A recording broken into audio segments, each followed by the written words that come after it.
We welcome you to another edition of Snap the Pigskin. Happy October. The air's getting a little bit colder around here in the Midwest. It's getting a little bit, the sun's getting darker a little bit earlier than expected. The leaves are changing color. Fall is, in full bloom right now. All right, nope, it's time to keep going. The weather forecast part of the show is over. Come on. Let's move here. No, Clark Kedrick Stumbris. Good to see you, buddy. It's been how was last week with Chrissy? Good. Thanks for asking, Pete Petoniak. It was excellent. Chrissy is always just a joy to have on the show. Yeah. Welcomed her back. And anytime she wants to come on and voice her displeasure with the Dallas Cowboys. So I'm sure we'll be seeing her very often then if she based on the results this past week. So yeah, let's talk about the week ahead. Yeah, let's get right into it. Our drives of the week. First down, big trade stuff going on here with the New York Jets. And I forgot to put this in here on our banner, but there also was some trade news also not involving the Jets, but involving the Buffalo Bills with Amari Cooper yesterday as well. But the New York Jets finally get Davante Adams as a move that was expected by literally everybody. And potentially Joe Douglas now might be dealing Hassan Reddick in the next 12 or so hours here from the New York Jets. He has a very short time period to get him dealt. So there's a lot going on there. The Bills also made a trade for Amari Cooper to try and boost their receiving core. Lots have happened in the trade market as well. But Joe Douglas, it's very interesting what he was able to do. He loves his conditional picks, and it's another big one. It's a conditional third-round pick, which could become a second if Davante Adams becomes an all-pro. So either if he's first team or if he's second team, he can potentially get that, that potentially could be bumped to a second-round pick. Or if the team makes a deep run into the playoffs, gets to the AFC Championship game, or plays in the Super Bowl, that pick also gets bumped up as well to a second-round pick. But Joe Douglas, once again, another masterclass from the Jets general manager himself, because my goodness, it's really ridiculous what he's done in his tenure as the Jets GM.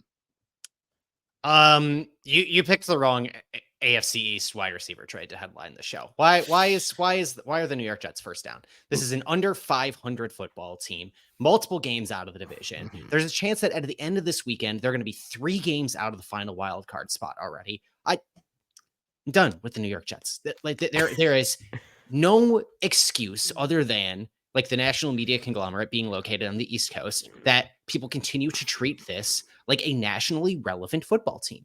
It's not. It simply is not a nationally relevant football team. It is not relevant to the day-to-day narrative around the National Football League, except for the fact that we are forced to watch them on primetime week after week after week. It's pretty annoying to watch the New York Jets.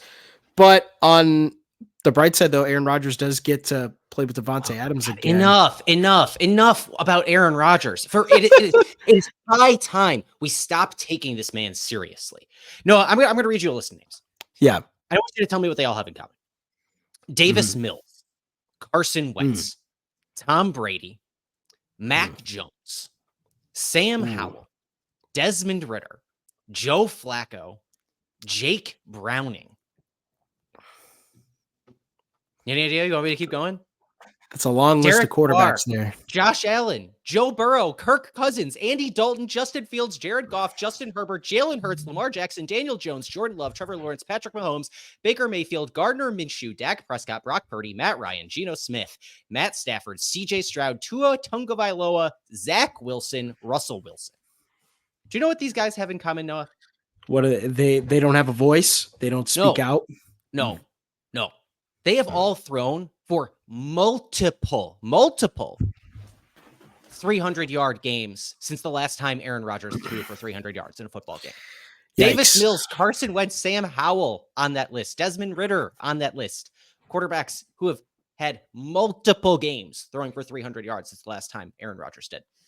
Yikers. It's done. And Pack it up. Pack it up. We know how this is going to look. There's going to be one vintage performance, and then we're going to see, oh, whoop-de-doo, a performance reminiscent of one that you and I were both in attendance for in the 2021 divisional round game against the San Francisco 49ers when Aaron Rodgers passed up a wide open Allen Lazard on 3rd and 11 at midfield to take a deep shot into direct double coverage for Davante Adams. Well, at least Allen Lazard on the New York Jets football team will be very used to that. Seeing this. I'm done. I'm done with the New York Jets. We've seen this over and over again for the last however many years. I'm done. I'm done with the temper tantrums. It's time to move on. Now, what about, I'll jump to the other AFC East team. What about the Bills? I mean, the Bills got Amari Cooper. That was a much better, I think that was a much better deal, in my opinion, because you look at the Jahan Dotson deal, and it was practically the same thing, only the difference is the quality of player is much better than for the Bills. So, yeah, I mean, the Bills and the Browns swapped a 6th and a 7th round pick. So a little bit of draft compensation there for the Browns moving up from the 7th to the 6th. But so basically the Bills gave up a 3rd round pick for Amari Cooper. That seems like reasonable compensation to me for a team that needs another receiving threat. When we watched the Bills and the Jets play on Monday Night Football most recently, that was the Bills need something. They have the guy in Josh Allen, clearly, who gives them a chance to win every single game. The defense is not perfect, but it does enough. And I think this gives Buffalo a really good chance to move itself from, a division favorite to a real conference contender. Otherwise, I think they were probably a tier below somebody like Baltimore. Yeah. I mean, this is what the issue was with the Bills at the beginning of the season, was their wide receiving core basically was garbage and was like gutted essentially. And they had to really kind of rebuild the wide receiving core from the ground up. They get Curtis Samuel, they get Mac Hollins. You still have Khalil Shakir there. They draft Keon Coleman, and it didn't work. It hasn't really worked for the Bills. Like, it just straight up has not worked for Buffalo, and they needed to make a move. They needed something to happen, and this is the move that they made. And Amari Cooper, he's pretty good wide receiver, not a top 10 wide receiver, maybe top 15. Top 20. It gives Buffalo a bona fide number one. It does. That's the next thing I was going to say. It does give them a number one option, at least for this year, and it gives Josh Allen at least a security blanket for this season. So good for the Bills. Now, second down. NFC North. Dude, the NFC North is killing it. There's been a lot of positive headlines about the NFC North as a division. The top 4 teams, or the NFC North as a whole, and I found this stat, the top 4 teams with the top 4 highest point differentials all come from the NFC North. The Green Bay Packers, 4-2, sitting in last place in the NFC North with a 500 record. I don't know if it's possible, and this is why I put this down here, but will we see potentially 4 teams make the playoffs? You may prove me wrong on this, because I did very little to almost no research on this. So I don't think so. There's going to be too many losses to go around by the end of the season, right? Yeah. In my opinion, at a certain point, the losses are going to stack up.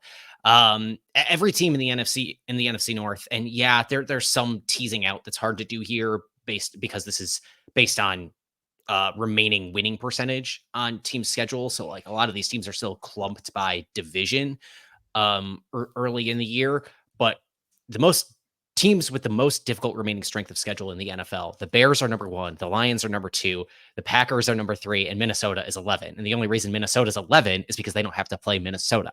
And they, of course, still remain undefeated at 5-0. It's going to be a battle to see who comes away with this division. But aside from just losses stacking up toward the end of the year, I think the Bears and the Vikings are 2 teams that are still really due for some regression. maybe this is me overvaluing my preseason thoughts and takes too much still, but like the Bears wins are over the Titans, the Rams, the Panthers, and the Jaguars. With losses to the Texans and Colts, the two only like real decent teams on there. They play the Commanders this week, right? In the last 2 weeks, Caleb Williams has played like one of the best quarterbacks in the league by just sheer production, but that's been against the two worst defenses in the league by DVOA, and now he has the Commanders, which ranked 28th in the league. So that might not change. Again, this Bears offense still might look really, really, really good. But they're going to have to play a much better offensive unit than they have over the course of most of the season. And I think the other regression, or no, do you think the Bears are a potential regression candidate here too? Oh, very much possibly. Very possible. I mean, Minnesota, here's a big test though for Minnesota. They got Detroit coming out of the bye week. This is going to be kind of their first, like they played San Francisco, they played Houston. Yeah, those are good tests. But now here's your first real division test for this team. They played Green Bay really well, but they blew they almost, and I've said this word a lot, Kedrick, and you know this to me, they almost blew a first half lead to let Green Bay almost win that game. Now here's a different story. You got a Lions team that is got a full gas to the floor, foot to the floor, pedal to the metal type stuff. You got there. Yeah, pedal to the metal type stuff. And after watching what they did to the Cowboys last week, Minnesota needs to be careful coming into this game and starting out the way that they have. Because if they get into that second half feeling of kind of playing with their food and letting the other team hang around a bit, Detroit, they're one of those teams that will capitalize, and their offense is explosive enough to do that. So I do think we'll see regression. And the other thing, too, that I talked about with the Vikings, the last time they were 5-0 and came out of the bye week, they absolutely got hammered by the Eagles. And did they make the playoffs that year? No, they did not. Yeah, so let's just put it that way. That's not a data point that really tells me anything about anything. But I do agree. The Vikings are my other NFC North team that I think is due for real regression here. That offense has struggled the last couple of weeks. We saw it beginning in the game in London. Through the first 3 weeks, the Minnesota offense was ninth in the league by EPA per play. Last couple of weeks, going back to that game in London, the offense generated negative EPA per play despite getting the win. That obviously means the defense was phenomenal and and continues to lead the league in EPA per play over the last 2 weeks. They're 18th. The offense is 18th by DVOA in the league on the season as a whole, but the defense has been so dominant that it still keeps Minnesota as DVOA leaders. The Minnesota defense has forced 13 turnovers so far, and it's still only producing the second most turnovers in the division, because the Packers have forced 17 turnovers through the first 6 games. There are 8 teams in the league that have forced double-digit turnovers so far. 4 of them are in the NFC North. Wild. Look, the Minnesota defense has been really, really, really good. Obviously, I think we talked before the season that Brian Flores bringing in some of his talent that we thought was going to fit this scheme a little bit better might make the Minnesota defense look really, really good. And bring in Andy Van Ginkel, for example, is kind of the prime example, who has 2 pick sixes early in the year and is on pace for a career season. Mm-hmm. I think Minnesota's due for some regression there, and given the fact that they're due for some, I think, turnover regression back to the mean, while their offense is coming back down to earth, I think that's probably not a very good sign for them. No. Meanwhile, the Bears are not. Man, they have not played competition anywhere near what they're going to have to play over the back half of the season. I still think the Lions are my pick to win the division. They're second in DVOA in the league now. It's a big jump up from last week. They were 5th before they shellacked the Cowboys. And they're good on both sides of the ball. 4th in defense, 4th in offense by DVOA. Yeah, they lose Aiden Hutchinson, and I think that's a big loss. But if they could swing that Hassan Reddick trade for example. That's big for them. I know that Dan Campbell today said that their general manager at least checked in there. I think it's harder to make that move for the Jets. It's going to be harder for any NFC team to pull off that trade because the Jets have to return some trade compensation to the Eagles if they send Reddick to an NFC team. But I mean, that would be a perfect fit for what Detroit is losing in Aiden Hutchinson. So yeah, I still think Detroit's my pick to win the division. I think they're the best all around team. And while I think the Packers are probably on an upward trajectory, I still think Chicago and Minnesota are probably headed the wrong direction.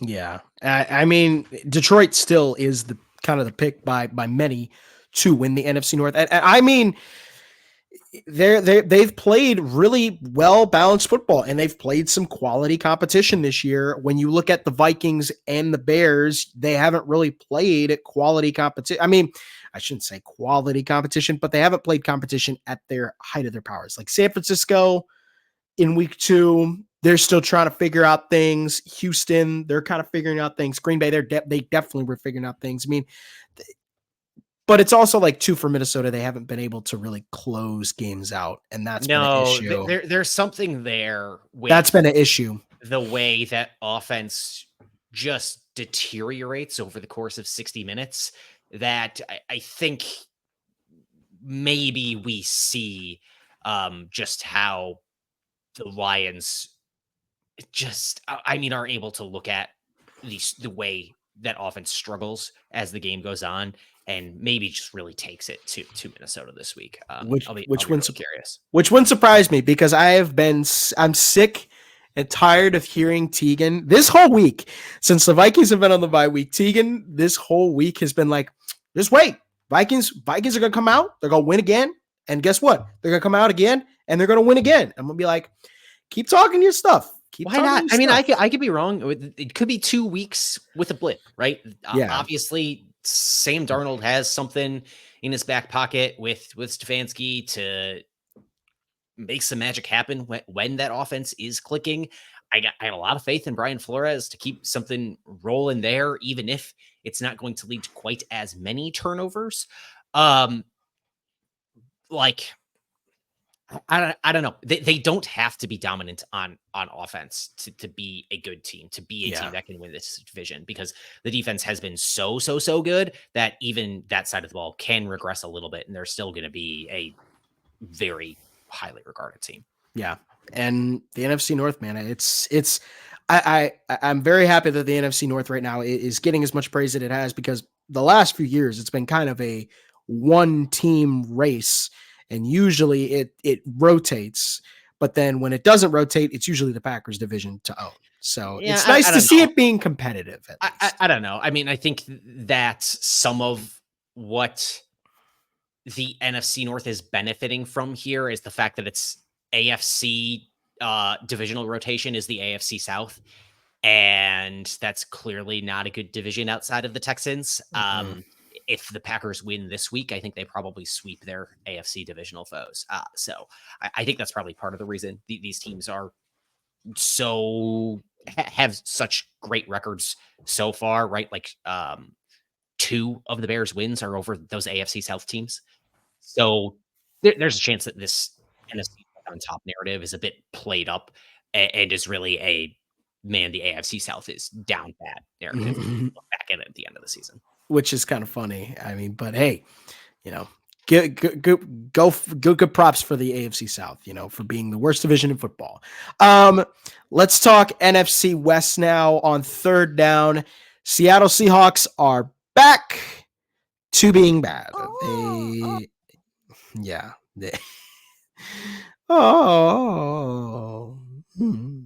They are back to being really bad. They've lost, 2-3 straight now. Seattle has not looked like they were when they started out the season, 3-0. And now, all of a sudden, Niners Chiefs this Sunday. If the Niners win and the Seahawks lose, they have a chance to take the division lead. The Niners they're slowly looking healthier week by week. Christian McCaffrey could be coming back in the month of November, which is a big boost for that offense. Is this a 2-horse race in the NFC West, or is it once again kind of the Niners division? Because Seattle has fallen off these last 3 games. Yeah, that's the question, because I don't think the Rams, with their injury situation, It's bad. And I think that they're slowly getting guys back. It sounds like from Sean McVay, it's going to be a process over the next few weeks still. I think it's probably going to be too little too late by the time they hit their stride, because they're already sitting at 1-4, 2 games back of the division.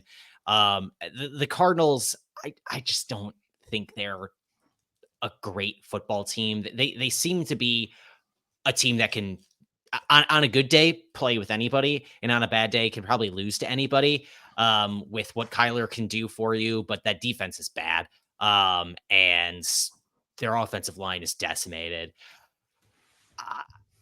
I don't know. The division, yes, at win-loss record is still tied between San Francisco and Seattle, but you certainly have more reasons to wonder about Seattle. It's one of these things, going back to our conversation about the NFC North, where I think the Packers are probably on an upward trajectory, while I think we have more reasons to think the Vikings are headed in the wrong direction, perhaps. Where I think San Francisco is probably in an upward trajectory, while Seattle is headed the wrong way. You look at their wins, they have wins over the Broncos and the Tua-less Dolphins. Yeesh. They got shellacked by the Lions. They lost to the Giants after some special teams blunders, and San Francisco just looked like the better team. Right now, they've lost three straight all of a sudden. It doesn't look great. Do you think Seattle's going to come back and compete here, or might we see San Francisco start running away? Oh man, this is the part 2 of the year where San Francisco, they kind of figure it out. Like, and for Seattle, this is what I've said for the Seahawks. It's got, the issue has always been they can never seem to keep up with these teams in their own division, and no matter how good they are, no matter how stacked their roster is, the Niners are just a better team. I mean, like, the Niners right now are just a better team. They have better coaching. They have the better general manager. Dare I say it, they have the better quarterback in that division. I mean, it's just Seattle doesn't have the quarterback.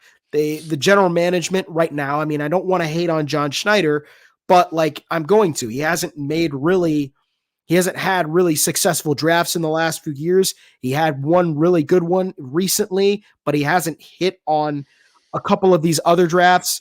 And now you're looking here, they have a new head coach. They're trying to implement everything that this new head coach wants to bring in. And it just, to me, it seems like it's another situation with Minnesota or Chicago where we could see them potentially regressing. And this is a perfect time for the Niners to really kind of pounce, because they have a very big matchup with the Kansas City Chiefs. If they win that game against the Chiefs, like, everything completely changes about that division. Like, it immediately falls back on the Niners. The Seahawks, I don't think, even despite the fact, no matter how many wins they get, they still have to try. And even still, no matter how many wins they get, no matter how many times they try and play the Niners and they try and beat them, I just don't see it from Seattle. I don't see it. I don't think that they're one of those teams. I think they're a second tier team. Yeah. This 49ers Chiefs game should be exciting, though. I think it's two teams that have looked really similar this year. Their offenses have taken a little bit to get going, while their defenses have both been top 10 units. Brock Purdy has been the better quarterback between he and Patrick Mahomes so far this year, frankly.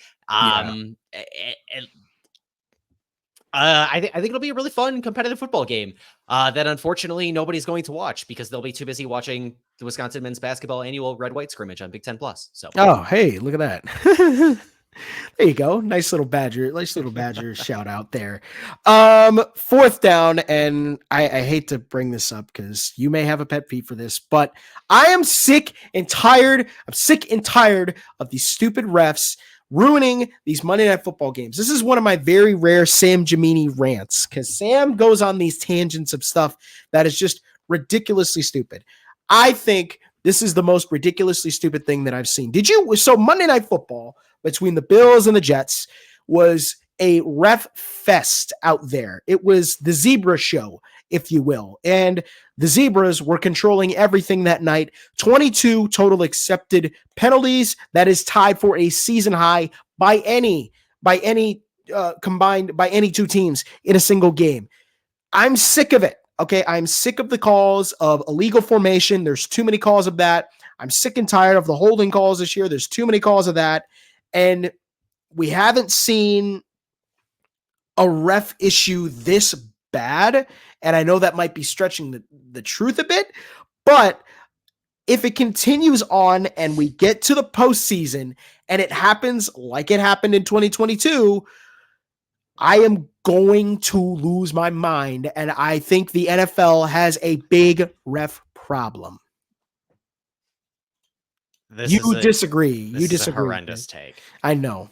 But this is a dumpster fire of a take. Everyone thinks the refs get worse every year. Everyone thinks the refs get worse every year. Because people love to live in the moment and have absurd amounts of recency bias. When you look at the number of penalties per NFL game dating back the last 25 seasons, this season barely cracks the top 10, sits at 10 in penalties per game. You said 2022 you thought was terrible. That's that of the last 25 seasons, 2022 is 24th. 24th.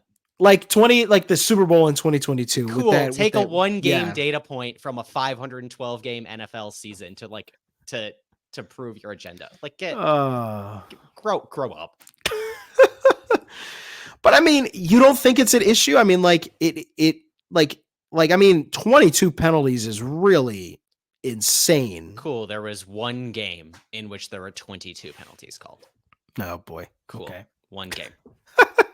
One game. Game. Fun. All right, fine. So which means that if you take out that 22 game, I bet, actually based on the number, it probably doesn't get quite there.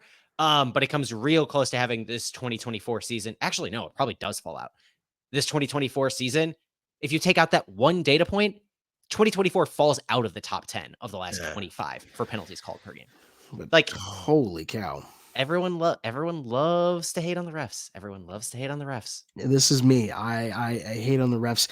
But it's like a reason. Like I feel like as a watcher, and I feel like as a watcher of football, like I just would like it if they would not control the game so much to where it's like barely unwatchable. Like Monday Night Football was practically unwatchable. And it was very. I get it. You're mad about one game. You're mad about one game. Yeah. You're mad about one game, and you're using it to extrapolate against an entire profession. This is my This is the classic Sam Gemini platform. This doesn't make sense. Either way. Either way, it doesn't make sense. It's not in the top 10 of the last 25 seasons. Which is ridiculous to me because I feel like we've seen I feel like there's been a lot of calls in a lot of these NFL games, but it's called recency bias. Yes, I figured. All right. Oh man. Moving on here. Let's get to bringing home bacon, and not speaking of bias, not trying to be biased at all. Jordan Love. You can't be biased. Bias is a noun. I see. Pulling out the grammar here, which is very fair. It's very fair. You can be biased. I can be so okay. Not trying to be biased. There you go. There you go. Biased. Jordan Love gets on the slab of bacon this week. Had a phenomenal performance. 22-32. Only had 10 incompletions, 258 yards and 4 touchdowns. I think, and this is a stat that may be wrong, I think he's the first quarterback with 4 passing touchdowns this season in a single game. I think he also did it last week too. He also did it last week too, potentially. So I might be wrong on that. Kedrick, you may have this better than I, but phenomenal performance against the Cardinals, though.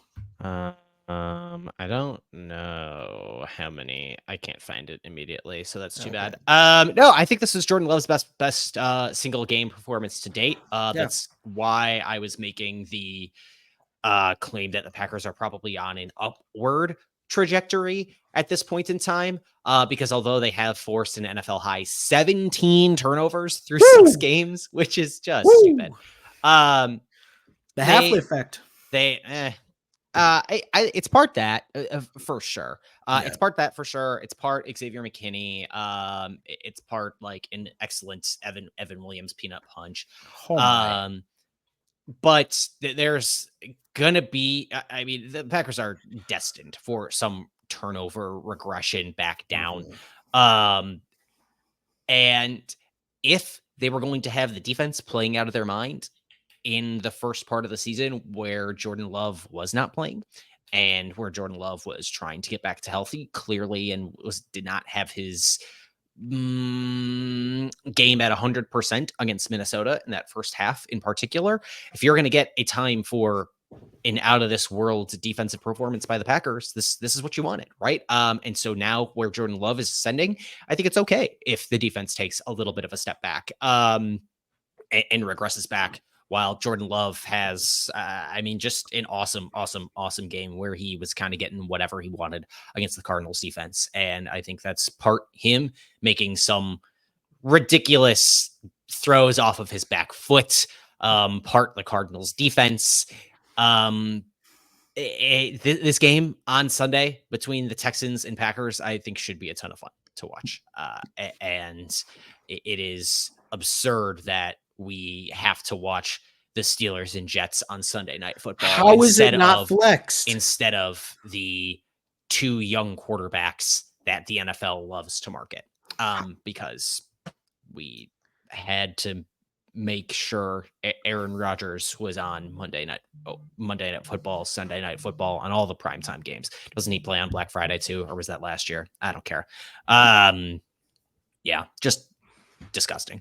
How is this game not flexed? I have no clue, because it'd be a great Sunday Night Football matchup. Like this has been, that's tough.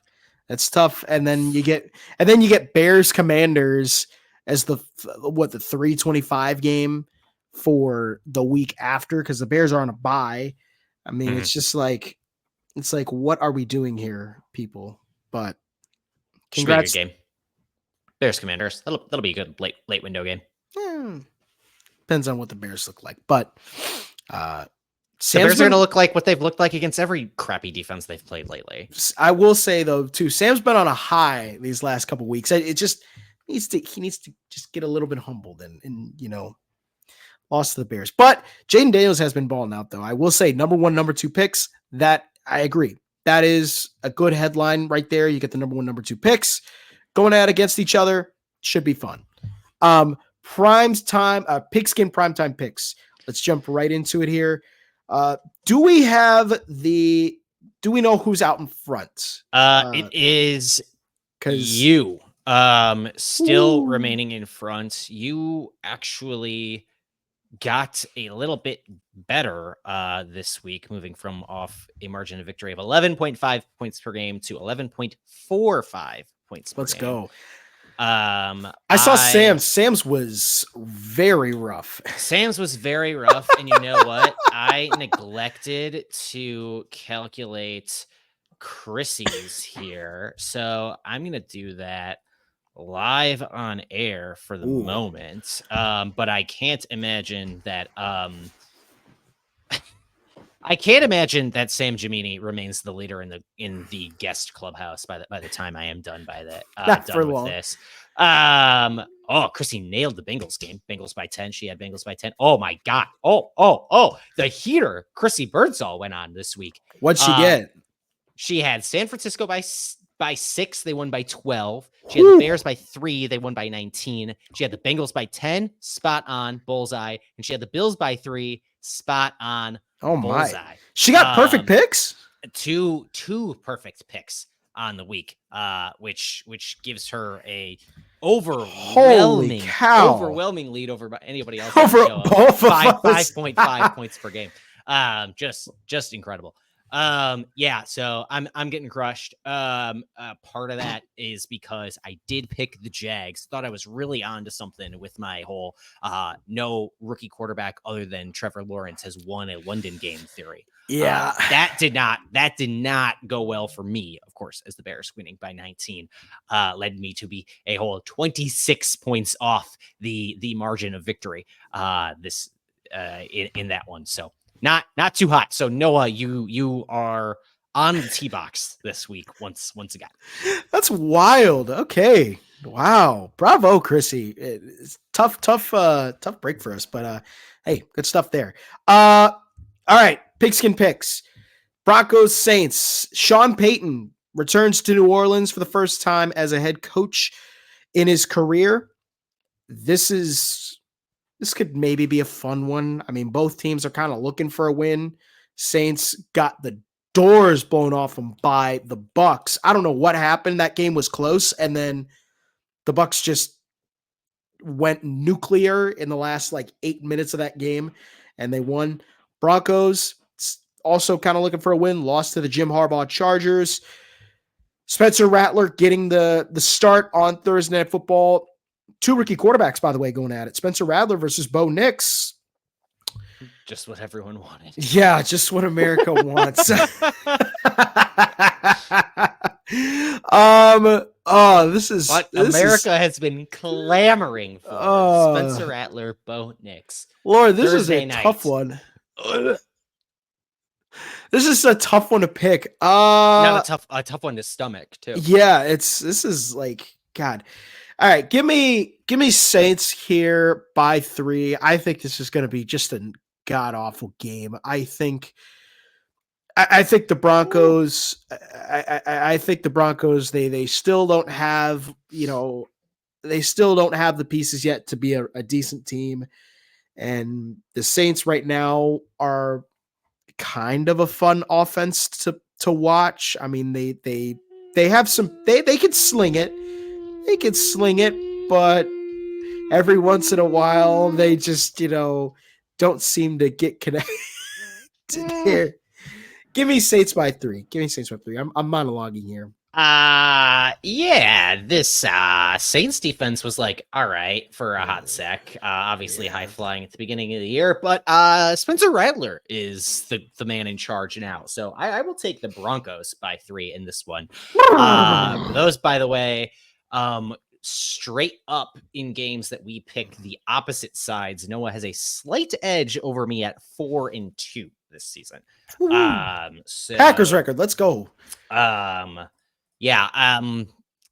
Oh man, the Broncos have the 7th ranked defense by DVOA. I imagine that will give Spencer Rattler some troubles. The New Orleans offense has fallen off a cliff. Spencer Rattler looked bad last week, and they made him throw 40 times, on which he completed 55% of his passes.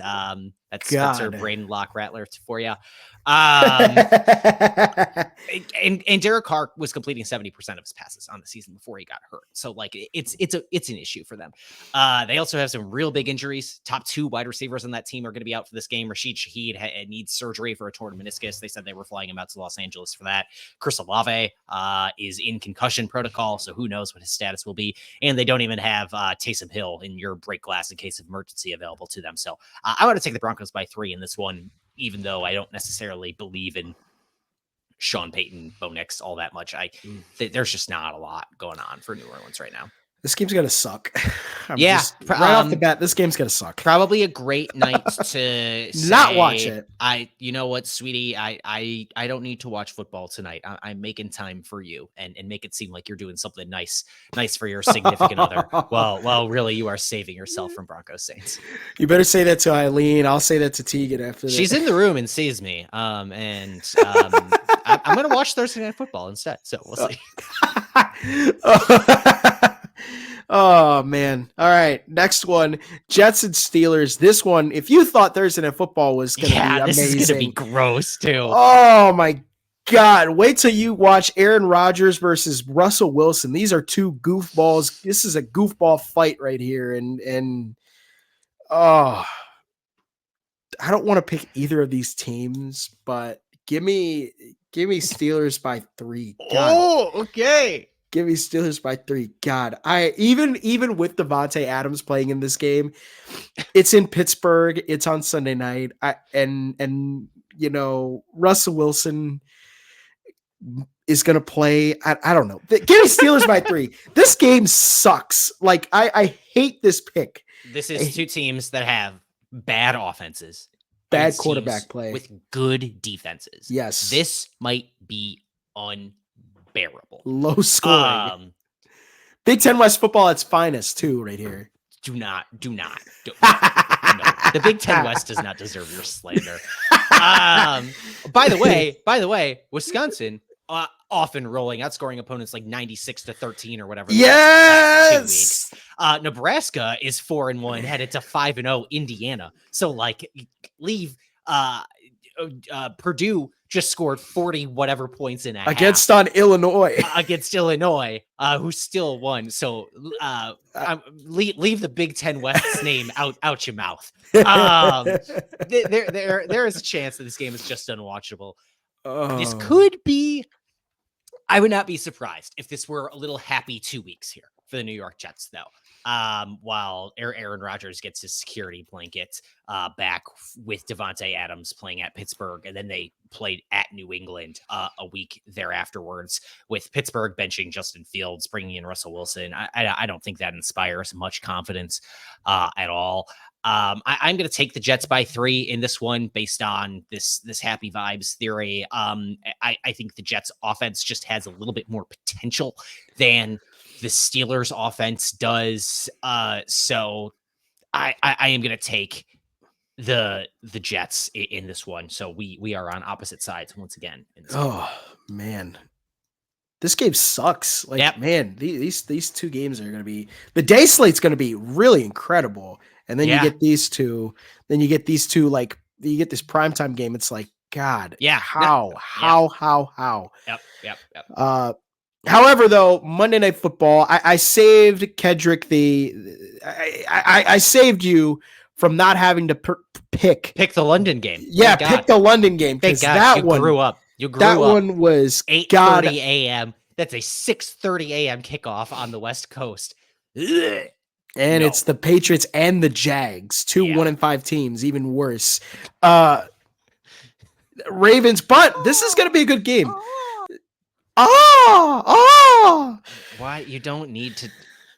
When I play the sound, okay, you don't have to recreate. Okay, but it's the Bucks though, so it's a pirate. Arrgh, arrgh. You're ruining the bit. I'm taking it off the board. No, don't take it off the board. Don't take already it off the done. board. It's no. Okay, Ravens Bucks. Anyways, Monday Night Football. This is a doubleheader. Baker Mayfield versus Lamar Jackson. This is going to be a fun matchup. Both these teams starting to turn a corner here. Ravens looking a little bit better. Bucks been really solid this year. They've been a really solid team. Baker Mayfield looking like a really solid quarterback, potentially a candidate for MVP. I got Bucks in this one in Tampa. I think Bucks are going to win this one by 7. I think Baker Mayfield has a good night. I think he tears that Ravens defense up, and has a little cooked raven on his pirate ship. So. All right, this is game 3 of 4, and we are going to be on opposite sides of this one as well. Oh my god! I'm taking the Ravens by 7. This game could be an absolute banger. Yes, Baker leads the league in touchdown passes, but where I think the Ravens really have an advantage, and where I am surprised the Buccaneers have not gotten it going as much, is I'm a little bit surprised that the Bucks haven't gotten it going on the ground and a little bit better of a clip than they have so far this year. Meanwhile, on the ground, Lamar is second in the league in yards per rushing attempt, a stat that he very often is best in the league at off of scrambles. Derrick Henry is third in the league in yards per attempt, and he leads the league in all these volume stats: carries, yards, touchdowns, first downs. I think where I come off apart from just, I think the Ravens are going to be able to do more to control the game on the ground, too, is I think the Ravens, between Lamar's running ability, between Derrick Henry's ability to break one loose, I think they also have the ability to create a few more explosive plays through the air.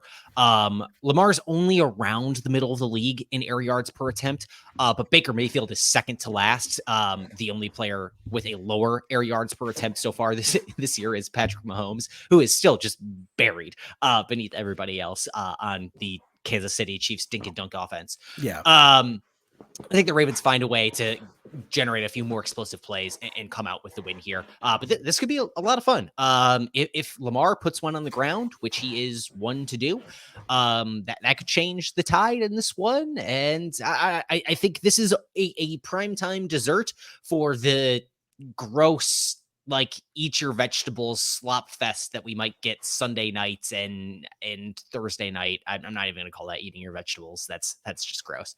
But I think this is probably the chance to be the best primetime game of the week by far. Yeah, it truly is. I mean, Bucks Ravens in Tampa, that's going to be fun.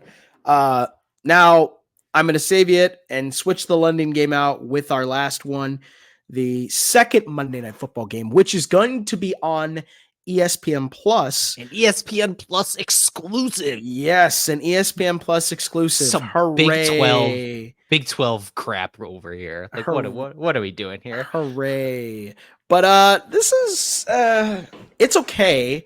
I mean, Kyler Murray versus Justin Herbert, I guess. It's an okay matchup. The Chargers, they've been an okay team this year. I don't think that they have really been able. I don't think they have been really good and been blowing out teams. I think they're potentially a playoff team. The Cardinals, man, they're one of those fun teams where they are fun to watch. Like you said, Kedrick, fun to watch one week, and then the next week they are just terrible, and they want, you want to gouge your eyes out because they are so bad. So for this one, though, I'm going to pick the Chargers. I think the Chargers on the road. I think, Jim Harbaugh and that crew, I think they get it done. The Cardinals, not a very good run defense. I think the Chargers take advantage of that. I think they run the ball a lot in this game, give Justin Herbert an opportunity really to kind of figure out this offense, because I think he's really struggled figuring out what this Greg Roman offense is going to be. And I think, like we saw last week with Jordan Love, kind of settle himself down. I think Justin Herbert's going to settle himself down against the Cardinals. I got Chargers winning this one by 10 in this game in Arizona, down in the desert. We are on the same side in this one, and I think you laid out the game script for this one pretty much the same as I would. I'm going to have the Chargers a little bit closer in this one by 3, which means I'm picking the road team in every primetime game this week, which makes me nervous. But I think the Chargers are just the better football team. Arizona doesn't totally look like they have it. I kind of mentioned that earlier in the show. That secondary is very much a work in progress, right? Like Max Melton, I still want to believe in him long term for my guy Aaron Brightman of the Scarlet Faithful, Rutgers alum. But I don't think he's got it right now. He got a little cooked on his opportunities in Green Bay last week. And the Chargers defense is a unit. If we're not talking about them on offense being able to run the ball, the Chargers defense is great. Third in DVOA, second in EPA per play, third in success rate. And when the Cardinals, that offense can be so stop and go, and now you have Marvin Harrison Jr. in concussion protocol after he left the game against Green Bay last week early, I think the Chargers do enough to keep the Cardinals in check and give the offense a chance to find a way to win. And I think that's ultimately what happens here. So I got the Chargers by 3. Yeah. Chargers, if they can win one of these next, if they can steal a game from the Chiefs, because I think they're playing at Arrowhead, it would be very interesting to see them, how they fare the rest of the year. I do give credit for Jim Harbaugh. I will also say, thank goodness Jim Harbaugh is okay, because he did go to the medical tent because I think he had some heart issues or something. So thank goodness he's okay. He's had something for the last decade or so, but he a procedure in the past has caused him to have an irregular heartbeat, and now he's just going to wear a heart monitor permanently, and you hope that's enough for him. I've seen this a little bit from my fandom with Kansas Jayhawks and Bill Self having some hard stuff too that kept him out of the Big 12 tournament one year, coaching and the NCAA tournament too. So it can be scary stuff. These guys coaching high level ball takes a toll, man. You got to be on the clock 24/7. It's a lot. So glad that Jim Harbaugh's okay. I also thought that the Ravens organization did a real solid by John Harbaugh by pulling him out of his post-game presser last week immediately so that he could call and make sure that he was up to speed on how his brother was doing. I thought that was a real classy move. And yeah, that was that left a mark on me too. Just some things are bigger than the game of football, and we have a few of those moments every year. So glad he's doing all right. As Jim Harbaugh. Who loves Jim Harbaugh? Who's got it better than us? Nobody. No. Buddy. Fun. Yeah, fun. All right. Hey, we got done a little bit early today, which is really nice. I like that. I like when we get our shows done a bit earlier. Hopefully we can have more of these. Watch Snap the Pigskin. Watch it here on YouTube. Wherever you get it at www.youtube.com/@snapthepigskin, or listen to wherever you get your podcast. You can find us on Apple Podcasts, Spotify, Amazon Music, iHeartRadio, which I found that out as I was looking through, our website, iHeartRadio, and much more. And you can also find Kendrick's podcast as well, the Sconnie Six Pack. He always does some great stuff there. Big weekend. I'm hoping you're going to talk Badger women's hockey because big matchup with Minnesota. Yeah. All right. Let me leave this plug here as I prepare to leave it everywhere this week. The football team, Wisconsin football team, plays at 11 a.m. on Big Ten Network on Saturday. Plays Northwestern. Whatever. Watch it. I don't care. Leave the damn TV channel on, because afterwards at 3 p.m., the unanimous number one team in the country across both polls, capturing all number one votes, your Wisconsin Badgers women's hockey team travels to play the Minnesota Golden Gophers, the third-ranked team in the country. Oh, they're traveling to Minneapolis. Yes. And that game will be on Big Ten Network, the program directly following the Badger football game on Saturday. Should be fun. Don't touch that. Don't touch the remote. Don't touch that dial. Should be an excellent game. Yeah, really looking forward to that. And it's a Saturday. Is it a Saturday Sunday series or is it a Friday Saturday? Friday Saturday. So game one will be Friday night at 6 p.m. That one's on Big Ten Plus. Ooh, I'm curious who WSUM's finest is going to put on for that game for the BTN Plus. But that's in Minnesota. Duh, never mind. But yeah, that's going to be fun. I'm really rooting for them. This is a Minnesota Golden Gophers team that looks pretty good from what I've heard from Anthony and others. Is they're probably going to be the team to beat this year in the WCHA besides Ohio State and Wisconsin. But yeah, that sounds right. I think I got more questions about Ohio State than I do Minnesota. I don't think we need to make this a women's hockey podcast. No, not really. But if you do, if you want to listen to women's hockey, go tune over to Kedrick's podcast. He does a bunch of good stuff. I got a lot of stuff up for Athlon Sports. If you want to head over to athlonsports.com and search for me or find me on the website, formerly known as Twitter, at Kedrick Stumbris. I'm doing a lot covering the women's hockey team these days. So you'll see a plea that I published sometime this week where I asked Mark Johnson what fans who do not change the channel after the football game are going to see in that hockey game on Saturday. And I thought his answer was really good. So go ahead and look for that. Awesome. I'm Noah Clark, joined by Kedrick Stumbris. This has been another edition of Snap the Pigskin.